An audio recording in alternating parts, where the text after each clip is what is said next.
Okay, how are we doing? One Piece chapter 1027 is out, but that's not what we're here to specifically talk about, even though things from 1027 will bleed into this video because, of course, it's a topic from the chapter. But what I've been seeing, ever since the chapter came out, it's a lot of Yonko disrespect. Not all the Yonko, but just Kaido. And I think as fans, the community in general, very reactionary, right? So when something happens, it's like immediately it's on the opposite end of the spectrum. So a character can be great or good. It's either great or bad, or great or terrible. So in this instance, Kaido's now being slandered for whatever reason because he is currently somewhat tired. I mean, I don't get it, to be honest, because for Yonko, I'm not sure how people thought he would go forever. Like, at some point, a nigga was gonna get tired. We'll talk about it, man. I know y'all probably tired of me saying this, but I don't care. Sub to the channel. If you sub, then I'll stop saying it. Well, that's not true. That's a lie. I'm sorry for lying to you guys today, but sub to the channel, drop a like, turn on post notifications, and yeah, let's talk about Kaido being trash. Now, today I almost talked about Zoro's dark secret. For people that's in the know, you know, but there's a dark secret about Zoro that a lot of people are starting to catch on to. Okay, not gonna say what that is today, but if you know, you know. In the comment section, if you know, let me know that you know. Anyway, to Kaido, this big oversized dragon that's been fighting for so very long seems to be showing some signs of fatigue. All right, so let me get it straight. Ever since the raid started, right? Because I think the raid truly kicked off after the scabbards jumped Kaido. When he was on that platform, he was announcing just cut off Orochi's head, and he was there looking like the big bad guy, and here comes all the scabbards, and they stabbed him and he fell over. I think that's truly when everything kind of started, and from that point forward, Kaido has taken on individual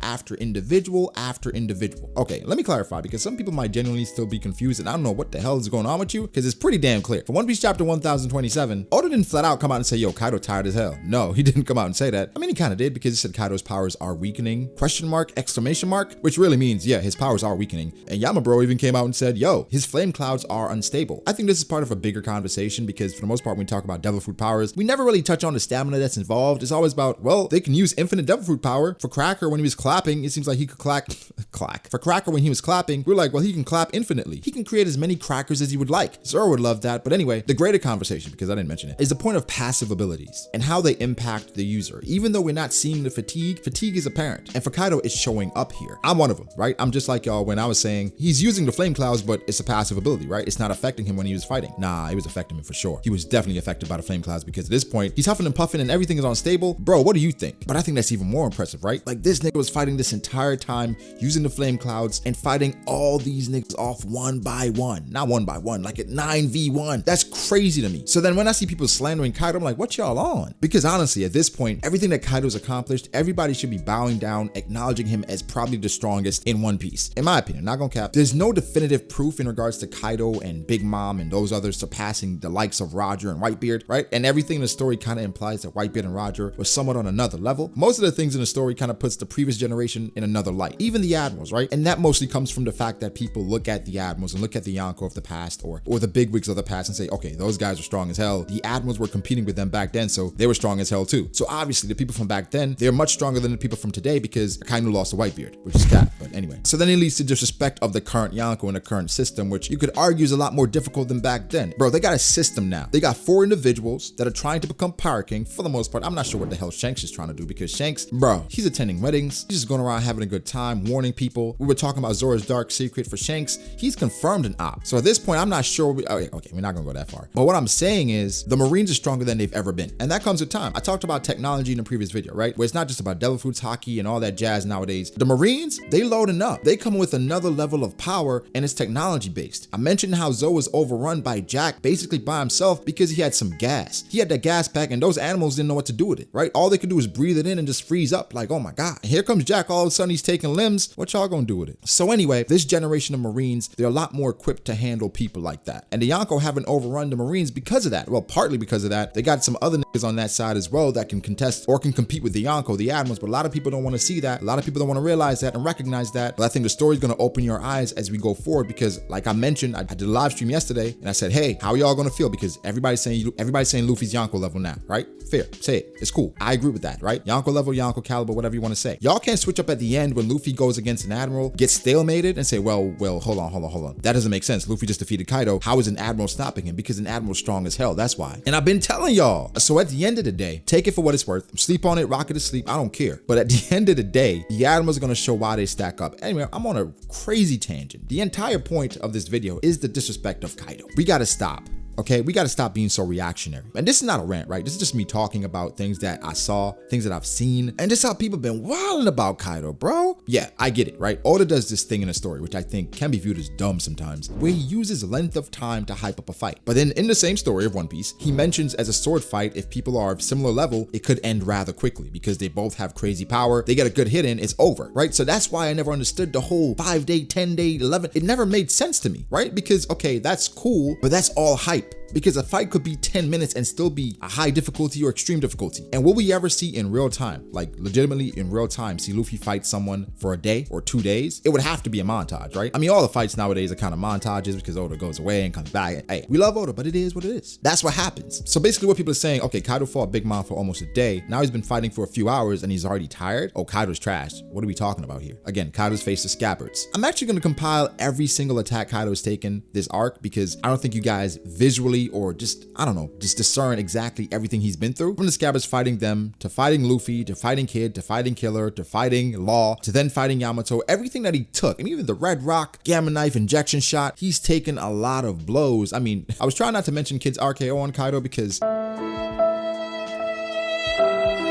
okay, the story is saying that the supernova damaged Kaido during their attacks, right? Law did his thing, Luffy did his thing, Kid did his thing, right? But it's really hard for me to believe that the RKO did anything to Kaido. But either way, all these attacks landed on Kaido and they've been fighting for a while. Now he's fighting his daughter and she's doing a decent job. Shout out to Yamato, shout out to Yamabro. She's doing a good job. And after all that, it's saying that Kaido, he's weakening, he's getting tired. So for some of the detractors, I feel it, right? I actually do feel you because you're saying, wait, Kaido can fight Big Mom for a day. Are we saying that everybody that Kaido's fought so far eclipses the damage and the output of a Yonko? Probably, right? Luffy has ascended. I think everyone on the rooftop, they've ascended. They've gotten to another level where we have to acknowledge them as such, my guys, for real. So we can't view them the same way, but also we can't look at things in a vacuum. Big Mom versus Kaido, nothing could ever come of that. Why? Because it doesn't make sense. Say Big Mom defeated Kaido or Kaido defeated Big Mom. We wouldn't be where we are now because plot is important. You can't just look at plot and say, hey, that happened because of plot, right? Because at the end of the day, everything happens because of plot. The trick as a writer is for the reader, the consumer, the person taking in the content to not realize or point out the importance of the plot, where they're saying, okay, well, he's obviously not going to die because of plot. I always want to be at the edge of my seat saying, okay, this can happen, anything is possible. And even though plot is important, it's not affecting my enjoyment of the story. And sometimes in One Piece, I'm gonna be real, it does affect it because I know none of the Straw Hats are going to get hurt. I know Luffy's going to eventually win, right? So again, that tension that we all talk about, it's sometimes missing because it's kind of like Fast 5 or Fast and the Furious. They're the main characters. They've been the main characters for so long. They're not going to die. They're too valuable. Merch, likeness, it's just too valuable to kill off this character. So this character, even if they're in a dire situation, I don't believe it. When was the last time you felt like a Straw Hat was gonna die? Like, be real. When was the last time you saw a Straw Hat was like, man, that's it for him? I don't know, that's it. Chapter 900, right? If you were in the community, you remember just how much hype was behind that, right? A lot of people saying, oh my God, chapter 900, the hundreds are gonna go crazy, myself included. That was a chapter where we thought the Straw Hat ship got destroyed. Bro, nobody believed that. Nobody in the mala believed that because we knew, come on, bro, you're not gonna destroy the ship. No way. You know how important the ship is to the story? Which again, sometimes could take away from the story, but One Piece is so damn good. The fights can be mediocre. Sometimes the tension isn't there, but then it's still a 10 out of 10 because everything else going on is fantastic. Let's keep it a beam. That's just how it is with One Piece sometimes. So I guess the whole point of this is to say, let's take our time, right? Especially with the Yonko, they've proven themselves. I don't understand how a Yonko can do everything that they've done and we still question them. I understand the admirals, right? People look at one specific situation and look at the admirals and say, well, they obviously can't compete, right? They look at Akainu versus Whitebeard. They say, oh, okay, yeah, that's it. Whitebeard was probably the weakest. And it's weird, right? Because some people say Whitebeard was the strongest Yonko, and then some people say Whitebeard was the weakest Yonko, and it's depending on the argument. But anyway, we're not going to devolve into that because that becomes a toxic argument and I don't want to go there. However, why do we do that? Why do we just automatically downplay some of these characters that again have proven themselves? Kaido has time and time again proven just how strong he is. Bro, he sent Luffy flying how many times? This story would have been over so long ago. But personally, I don't think Kaido's value really lies in just his strength, right? I think the things he knows, his dialogue, his relationships, I think those things are going to be the anchor of his character, the backbone of his character. And his strength, yeah, it's cool, right? Characters can be strong, but can he have some depth? Can he provide something and make the audience feel something or move in a way that other characters can't? So far, Kaido hasn't made me feel that. I think his dialogue, it's been riveting, but his connections, I'm still waiting, right? His connection with Big Mom,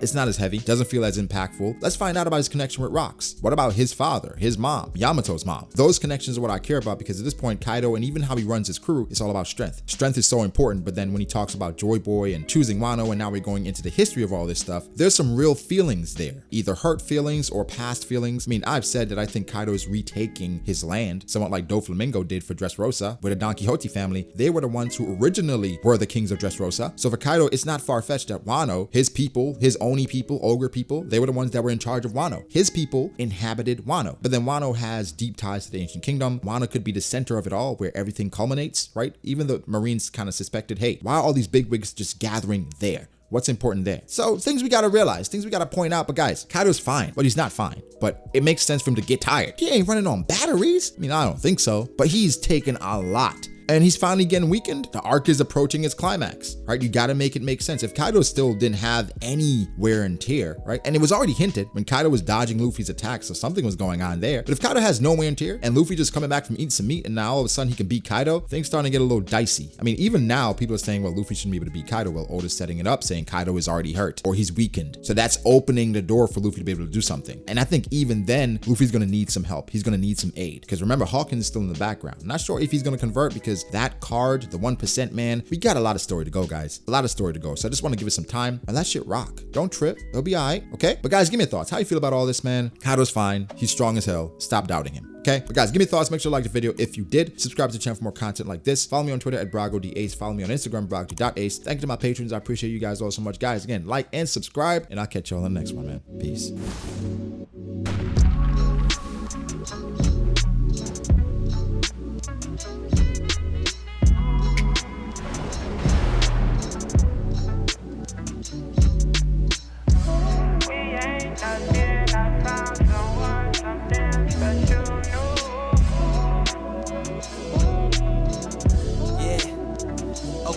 I start doubting me, I felt lost. I rewrite it.